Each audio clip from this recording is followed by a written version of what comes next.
আমি ধন্যবাদ জানাই আমাদের নেতা শুভেন্দু অধিকারীকে। সভাটা কত বড় নয়, সভাটা কিন্তু ঐতিহাসিক।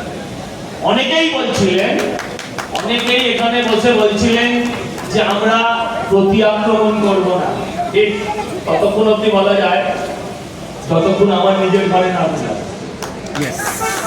যাদের ঘর লুট হয়েছে, যাদের মেয়ে বউয়ের ইজ্জত লুট হয়েছে, যাদের ঘর ভেঙেছে, তাদের মন সে কথা বলে না। দল না চাইলেও জনগণ এদের ব্যবস্থা করবেই করবেই করবেই, একথা আমি দৃঢ়তার সঙ্গে বিশ্বাস। দাদা অনুরোধ করি, শুধু জয় শ্রীরাম বললে কিন্তু হবে না। শ্রীরামচন্দ্রকেও তার বউকে বাঁচাতে হাতে অস্ত্র তুলে নিতে হয়েছিল। রাবণকে অনুরোধ করে কোনো কাজ হয়নি। তাই শুধু মার খেয়েছি মার খেয়েছি মার খেয়েছি এটাও আমাদের বলা বন্ধ করতে হবে। আমাদের 10 জন আক্রান্ত হলে ওদের একজনের ভেতরেও এই আতঙ্ক থাকতে হবে যে আমরাও মারতে পারি। কারণ 10টা ভেড়া তেড়ে এলেও আপনি ভয় পাবেন না, কিন্তু একটা নেড়ি কুকুরও যদি আপনার দিকে তেড়ে আসে, যে ভেড়ার থেকেও সাইজে ছোট, আপনি ভয় পাবেন।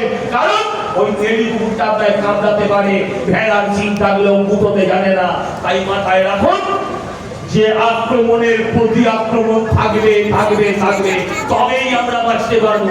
আমাদের সেন্ট্রাল গভর্নমেন্ট বাঁচাবে, আমাদের সেন্ট্রাল ফোর্স বাঁচাবে। শুধু এই আশায় থাকলে পরিবর্তন কোনোদিন হবে না, এই আশায় থাকলে হবে না। আমাদের গ্রামে গ্রামে রুখতে হবে, গ্রামে গ্রামে আমাদের প্রত্যাঘাত করতে হবে। মার কা বদলা মার সেই হয়। যদি মাথায় রাখবেন এই সাপকে দুধপালা দিয়ে আপনি পুজো দিলেও আশীর্বাদ পাবেন না, বদলে ছবলি খেতে হবে।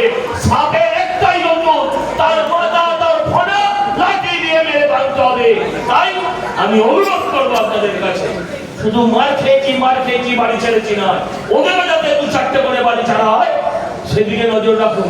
আমি বলি তথাগতদা মহান বক্তা, আমি খুব শ্রদ্ধা করি, আমি ওনার প্রত্যেকটা বক্তব্য শুনি। উনি বলছিলেন সিপিএম মেরেছে, সিপিএম অল্প কিছু কয়েকশো কয়েক হাজার মানুষকে মেরেছে, কয়েক হাজার মানুষকে মেরেছে, কিন্তু এরা একটা জাতিকে ধ্বংস করে দিচ্ছে, এরা একটা পুরো জাতকে ধ্বংস করে দিচ্ছে। এরা সুরাবর্তী আবার দ্বিতীয় পাট্টু আনতে চাইছে। আমরা মুসলমান বিরোধী নয়, আমরা অন্য ধর্মের বিরোধী নয়।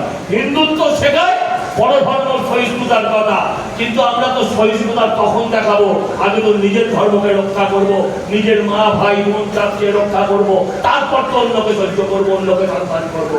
আজকে আমার ধর্ম, আমার জাত, আমার পরিবার, আমার রাজ্য সব ভুলুণ্ঠিত।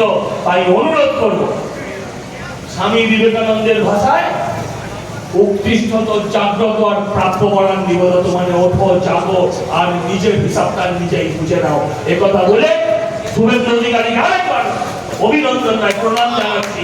যেই রাজ্যপাল হাতে খড়ি শিখে দিয়েছিলেন, হাতে খড়ি দিয়ে বাংলা শিখে বাংলাটা বুঝে গিয়েছেন, আজকে রাজ্যপালকে এমন একটা জায়গায় নিয়ে চলে এসেছে। বলে পশ্চিমবঙ্গে শিল্পপতি আছে না, এবার তো পশ্চিমবঙ্গের রাজ্যপালও হয়ে কেউ আসতে চাইবে না। রাজ্যপাল শিলতাহানির মামলায় বেঁচে যাচ্ছে, তাকে বাঁচানো ভাবতে পারি আমরা। বিজেপি করলে খাই আগে, আর রাজ্যপাল হলে শিলতাহানির কেস। পশ্চিমবঙ্গে আর কেউ রাজ্যপাল হবে না, সম্পূর্ণ নৈরাজ্য। কে কি বলবে আমরা জানি না, আমি বিশ্বাস করি এই সরকারকে আর একদিনও চলার অধিকার নেই। তাই আমি দাবি করবো অত্যন্ত স্ট্রংলি, আমার পার্টি কি বলবে আমি বলতে পারবো না, যে এই রাজ্যে কেন্দ্রীয় হস্তক্ষেপ প্রয়োজন আছে, আছে এবং আছে। যদি রাজ্যকে বাঁচাতে হয়, বিজেপি কোনো নিজে নয়, রাজ্যকে এবং রাজ্যের অধিকাংশ মানুষকে যদি বাঁচাতে হয়, তাহলে কেন্দ্রীয় হস্তক্ষেপের প্রয়োজন আছে। আর যদি কেন্দ্রীয় হস্তক্ষেপ না আসে, তাহলে আমাদের হাতে এই লাঠি অস্ত্র তুলে নিতে হবে। একথা বলে সবাইকে প্রণাম জানিয়ে আমি আমার বক্তব্য শেষ করলাম। জয় হিন্দ, বন্দে